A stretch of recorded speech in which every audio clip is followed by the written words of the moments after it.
করে।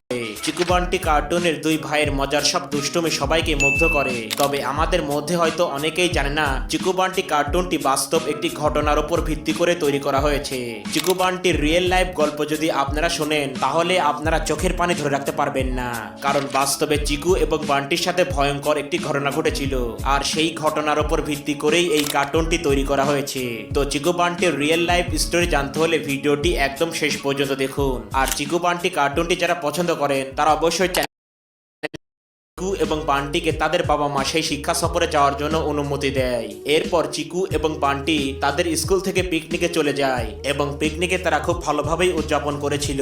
এরপরে পিকনিক শেষে যখন চিকু বান্টির স্কুল বাস বাড়ি ফিরছিল তখন রাস্তায় সেই বাসটি খারাপ হয়ে যায়। আর বাসটি খারাপ হওয়ায় অন্যান্য বাচ্চারা যেখানে বাসের ভেতরে ছিল সেখানে চিকু এবং বান্টি বাস থেকে নেমে রাস্তার চারপাশে পায়চারি করা শুরু করে। আর যেখানে বাসটি খারাপ হয়েছিল সেই জায়গার চারপাশে ছিল ঘন জঙ্গল। এরপরে চিকু আর বান্টি পায়চারি করতে করতে সেই মা একটি ডায়েরিতে লিখে রাখে রাস্তা হারিয়ে ফেলে। এরপরে তারা জঙ্গল থেকে বের হওয়ার জন্য অনেক চেষ্টা এবং তারা খুঁজতে খুঁজতে জঙ্গলের একটি খাদের পাশে চিকু এবং বান্টির লাশ